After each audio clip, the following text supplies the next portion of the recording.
Bien-aimés dans le Seigneur, nous sommes encore dans notre thème, la femme dans l'accomplissement de sa mission divine. Pourquoi ce thème doit tellement être élargi?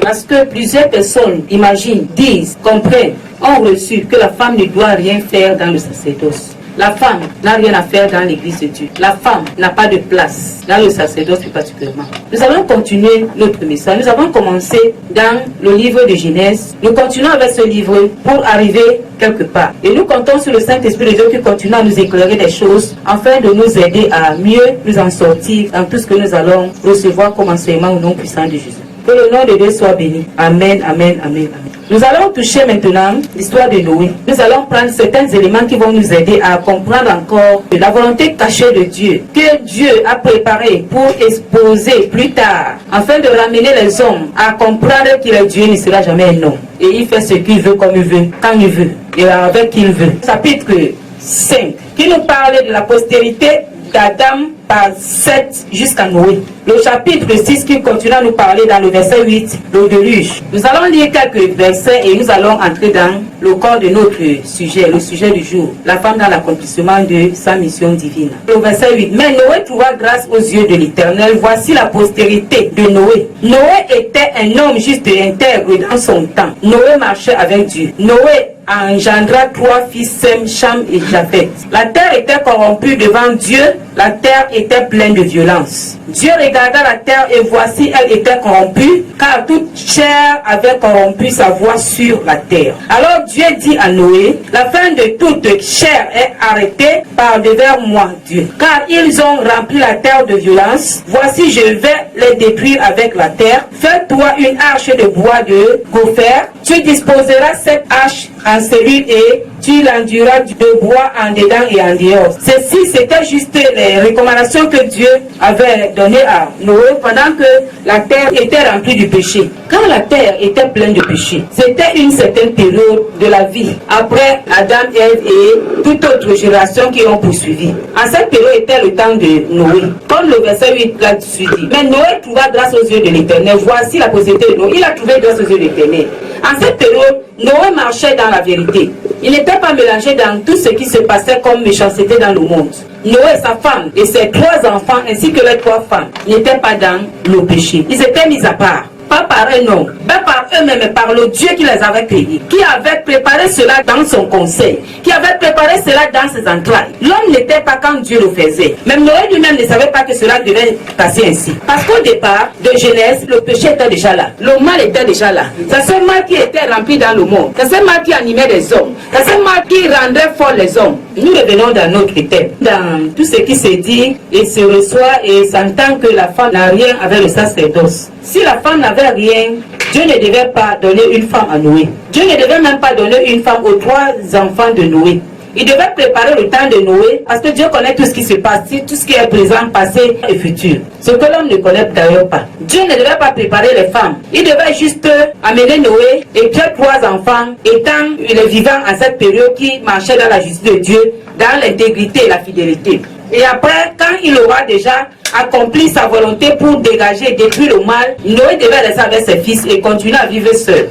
Mais Dieu sait que la femme a en elle les secrets cachés par Dieu, le plus grand secret caché, que l'homme ne connaît pas, même pas Satan ne le connaît. Si Satan le connaissait au départ, il ne devait pas venir séduire la femme. Il ne savait pas qu'il y a un secret caché que Dieu a mis en la femme, que l'homme ne connaît pas, qui va se révéler plus tard, qui viendra plus tard pour apporter une nouvelle connaissance, pour apporter une lumière particulière. Alors nous allons continuer à écouter notre message. Alors Dieu a préservé, Dieu a mis à part Noé, sa femme, ses 3 enfants et ses 3 femmes. Gloire à Dieu. Nous allons voir dans le chapitre 8 que quand le temps de Dieu était arrivé, où il fallait détruire le mal dans le monde, il a détruit tout le monde entier, y compris tout ce que lui Dieu avait créé, jusqu'aux animaux. Il avait détruit tout. Seul Noé et ses 3 fils, ainsi que les 3 femmes qui les accompagnaient. Pourquoi Dieu a aussi mis les femmes là? Il pouvait ne pas mettre les femmes. Dieu les a sauvé la vie. La Bible continue à nous dire dans le verset 15, alors Dieu parla à Noé en disant, sors de l'âge, toi et ta femme, tes fils et les femmes de terre fils avec toi. Dieu a dit, toi, Noé, sors. Ne laisse pas tes femmes là-bas. Ne laisse pas que les femmes sortent avec tes fils. Fais sortir avec toi tous les animaux de toute chair qui sont avec toi, tant les oiseaux que le bétail et tous les reptiles qui rampent sur la terre, qui se répandent sur la terre, qui soient féconds sur la terre. Et Noé sortit avec ses fils, sa femme et les femmes de ses fils. Tous les animaux, tous les reptiles, tous les oiseaux, tout, il a fait sortir tout ça. Le verset 20, Noé bâtit un autel à l'Éternel, il prit de toutes les bêtes pures et de tous les oiseaux purs, et il offrit des holocaustes sur l'autel. Nous continuons. Verset 21 du chapitre 8 de Genèse. L'Éternel sentit une odeur agréable et l'Éternel dit en son cœur, je ne maudirai plus la terre cause de l'homme, parce que les pensées du cœur de l'homme sont mauvaises dès sa jeunesse. Quand Dieu dit je ne maudirai plus la terre à cause de l'homme, il parle ici de l'homme et de la femme. Parce que quand Dieu avait balayé le monde, il y avait les hommes dans le monde, il y avait aussi les femmes. Il pouvait dire, ok, comme je n'ai rien à faire avec les femmes, comme les femmes n'ont pas d'importance dans la solution que je vais apporter dans le monde par rapport à le péché qui est entré dans le jardin d'Éden, alors je ne maudirai plus la terre à cause de l'homme, mais pour la femme, je vais maudire la terre. Dieu n'a pas dit ça, il a dit de l'homme, c'est-à-dire l'homme et la femme.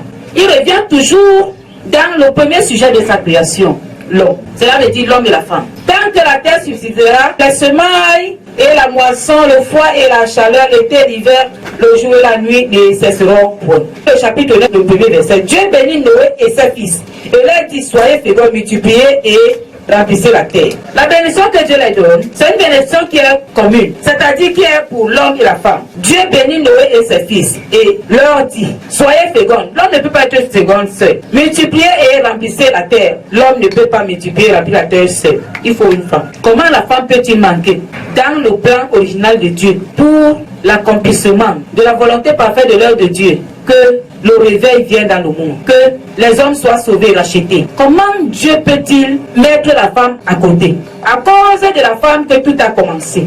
Au jardin d'Éden, le serpent n'avait pas rencontré l'homme. Il a pu prendre des contacts directs avec la femme. Il a associé son mari à gâter cela. Il a mené son mari à gâter cela. Et pour maintenant donner la solution à ce que la femme a gâté, on doit mettre la femme à part. Dieu marche dans l'ordre, dans la droiture, la justice. La femme a gâté. Alors la femme doit avoir un poste, une position pour réparer ce qu'elle a gâté. Unie avec le mari. Et quand le serpent parlait à Ève, Adam n'était pas à côté. Il est venu après. Donc, il s'est passé d'abord une causerie à part entre Ève et le serpent. Adam n'était pas. La femme a une grande partie pour la réparation de ce qui a été gâté depuis la Genèse, par premièrement la femme. Comme Dieu ne pouvait pas donner les sentences différentes puisqu'il a créé un seul homme et la femme en l'homme, alors il fallait que les deux personnes aient l'équilibre du châtiment, du jugement de Dieu. Amen. Le verset 11. J'établis mon alliance avec vous. Aucune chair ne sera plus exterminée par les eaux du déluge et il n'y aura plus de déluge pour détruire la terre. Si l'alliance n'était que pour l'homme, alors Dieu pouvait continuer à détruire les femmes sans toucher les hommes. Mais puisque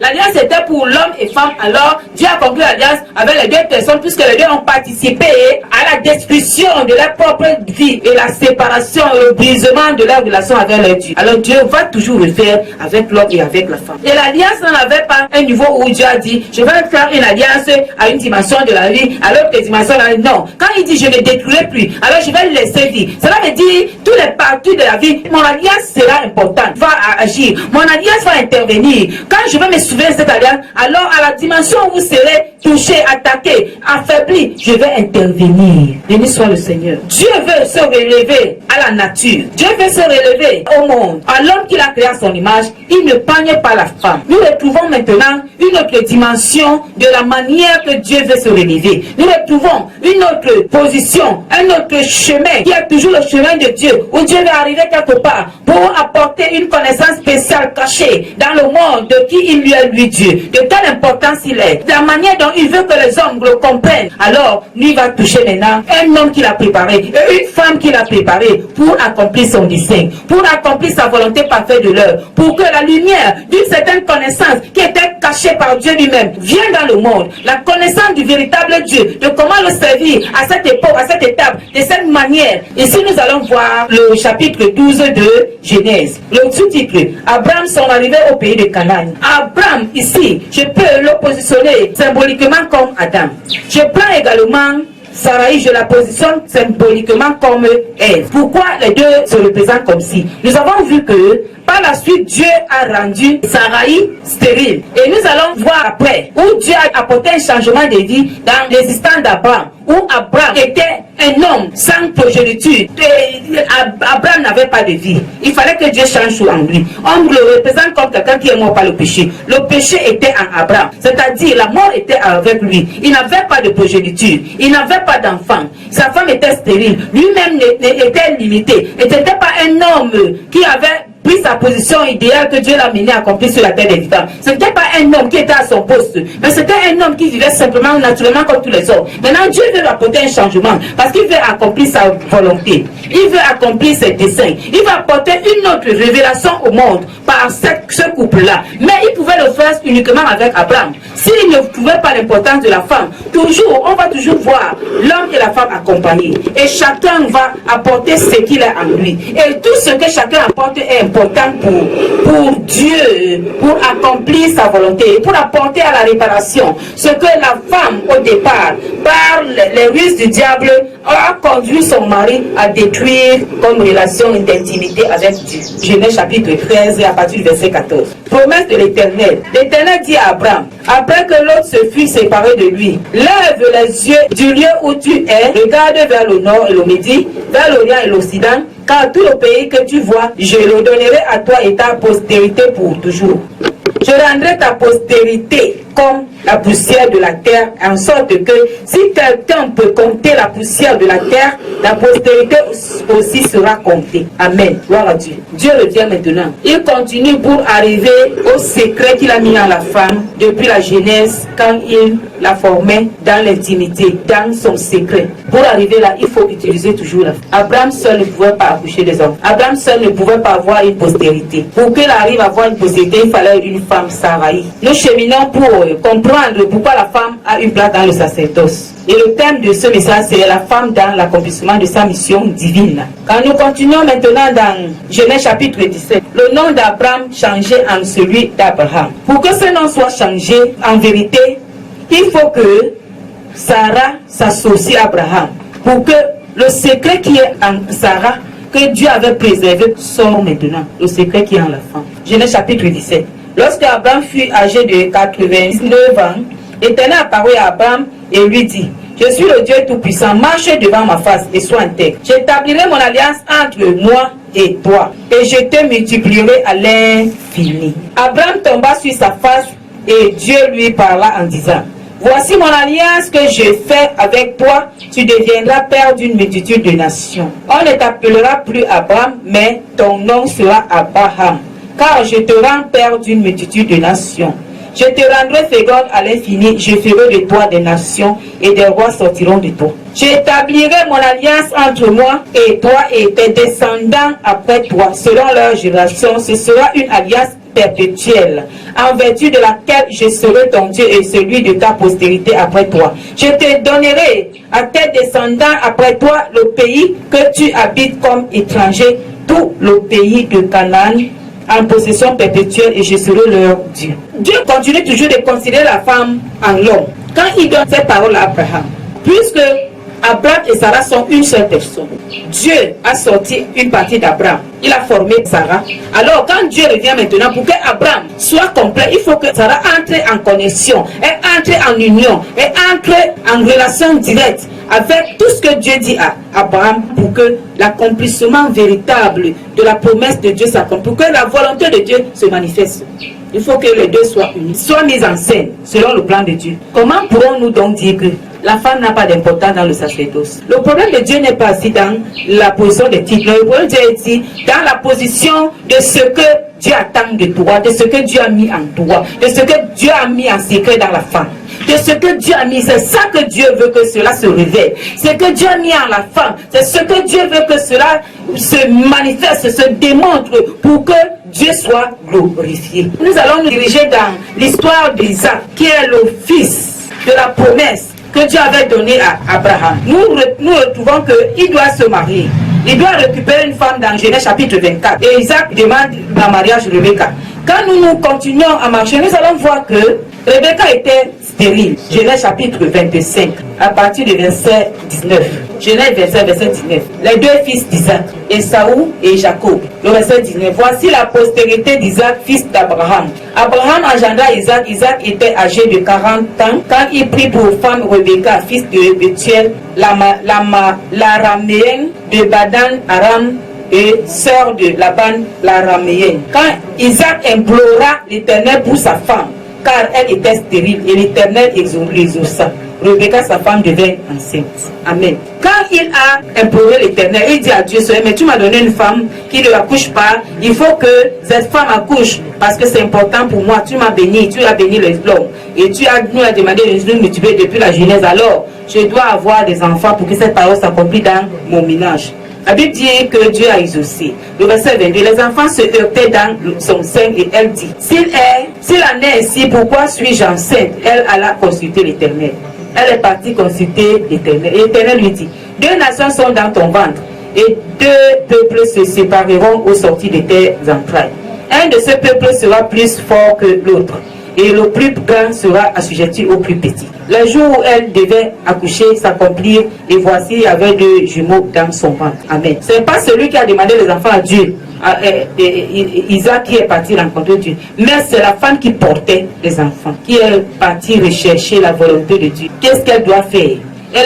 Elle est en train de passer une situation et porter des enfants. C'est elle qui le sentait, les actions des enfants en elle. C'est elle qui a été unie directement avec ses enfants. C'est elle qui savait qu'il y a un problème dans ses entrailles. Ce n'est pas son mari, c'est elle. Dieu met chacun de nous face à ses responsabilités. C'était la responsabilité de Rebecca. Et cette responsabilité, il était soutenu par l'Éternel. La Bible dit que quand elle est partie rencontrer l'Éternel, l'Éternel a répondu directement pour lui dire que ne te gêne pas. Tout ce que tu entends là, tu le sens là, c'est normal. Ces enfants sont en train d'exposer ce que j'ai préparé pour eux, ce que j'ai programmé pour eux. Alors ils ne sont pas les mêmes, ils n'ont pas la même nature, ils n'ont pas les mêmes positions. Elle-même, elle a ressenti ça avant son mari, parce que c'est elle qui portait les enfants. Si les femmes n'étaient pas importantes, pourquoi cette femme, Rebecca, vient maintenant intervenir à un niveau de chemin de Dieu pour l'accomplissement de la réparation de ce qui a été gâté depuis Genèse? Dieu récupère,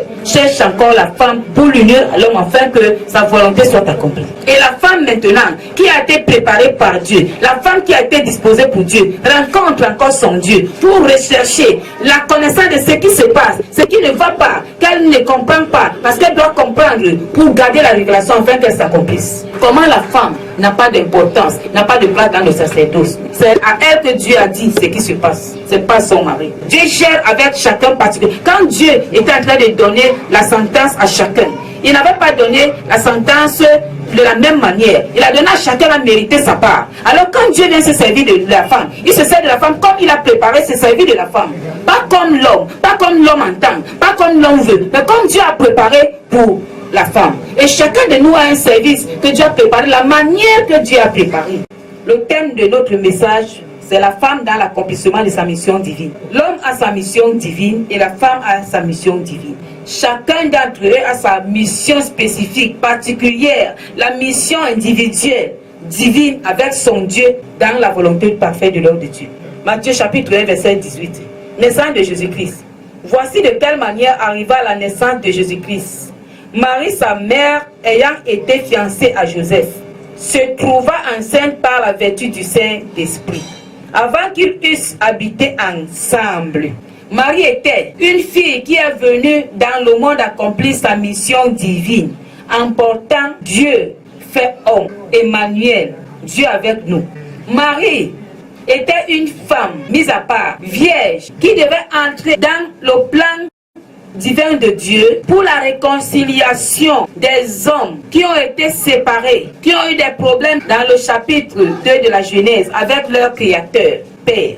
Marie était une femme que Dieu a préparée en secret, que Dieu a gardé un secret spécial qui ne concernait pas un homme, mais qui concerne Dieu, qui est dans la gloire de Dieu, qui donne gloire à Dieu pour que Dieu accomplisse la réparation de ce qui a été gâté dès la Genèse, pour que Dieu réconcilie les hommes à lui, pour que Dieu, le Créateur, apporte la connaissance de la révélation de qui il est et quelle est la position de l'homme vis-à-vis de la création, vis-à-vis de lui, le Dieu créateur. Dans Matthieu chapitre 1, verset 18, la Bible nous dit que quand le temps de Dieu était arrivé, pas le temps de Marie, pas le temps de Joseph, mais le temps de Dieu, pour apporter cette réparation, cette parole prophétique que Dieu a parlé quand il était en train de condamner le serpent. Il a dit au serpent, je mettrai une inimitié entre ta postérité et la postérité de la femme. La prophétie ici doit maintenant s'accomplir. Et pour que la prophétie de Dieu s'accomplisse, Dieu a réservé une femme. Il a préparé une femme qu'on appelait la Vierge Marie, qui devait, elle, à son tour, venir dans le monde accomplir sa mission divine, c'est-à-dire la mission de Dieu. L'homme que tu es, femme que tu es, tu as une mission divine de Dieu à accomplir sur la terre des vivants. Pas ta propre mission, mais la mission de Dieu sur la terre des vivants.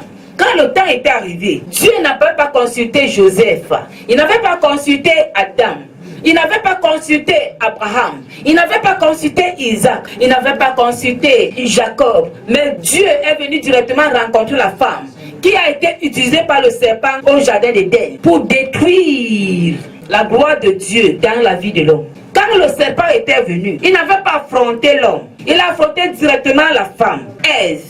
Je représente Marie ici comme la deuxième Ève qui vient maintenant à l'époque de la réparation, de la régénération, l'époque de la réforme, l'époque de la restauration, de la restitution, l'époque du renouvellement, l'époque de la réconciliation, l'époque de la transfiguration, l'époque de la vérité. Marie, la mère de Jésus. Maintenant, Dieu vient face à face. Il ne consulte pas Joseph. Comme quand le serpent était venu au jardin d'Éden, il n'avait pas consulté Adam. Il est venu directement rencontrer Ève et a traité avec Ève et les choses se sont gâtées. Le Créateur vient maintenant réparer. Il vient face à face rencontrer Marie sans consulter Ève. La Bible nous dit que Dieu vient par le Saint-Esprit pour entrer lui-même Dieu dans les entrailles de Marie. Quand Dieu était au départ à la création, il a endormi l'homme. L'homme était dans un profond sommeil. Dieu a élevé l'opération chirurgicale. Il a ôté la côte de l'homme. Il a refermé l'endroit. Il est parti former la femme en secret. L'homme Adam que tu es ne savait pas le secret que Dieu avait réservé dans la femme. Il y a Dieu parole qui doit entrer dans les entrailles de la femme formée par Dieu. Dieu avait formé la femme en secret.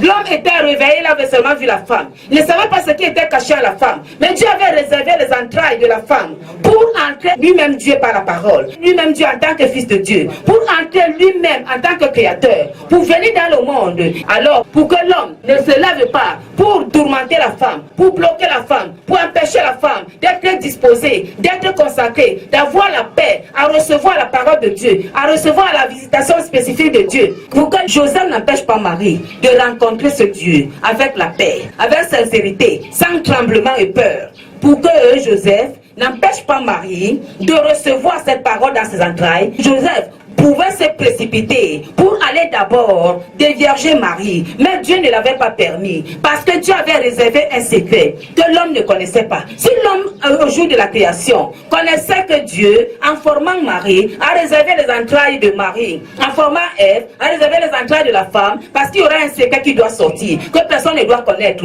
même pas la femme elle-même. Parce que si la femme elle-même connaissait, elle devait dire à son mari, et son mari devait dire non. Il devait contester à Dieu. Il devait déjà devenir adversaire de Dieu directement, alors que Dieu ne l'avait pas préparé depuis la fondation du monde. Oui, Dieu a caché cela. Quand nous revenons maintenant à Joseph et Marie, Dieu aussi continue à cacher à Joseph les secrets qui doivent être révélés par Dieu, selon le plan de Dieu, selon l'orientation de Dieu, parce que Dieu est Dieu. Il fait ce qu'il veut, comme il veut, quand il veut. Dieu est mystérieux. Et le Dieu du mystère veut agir avec la femme dans ses mystères.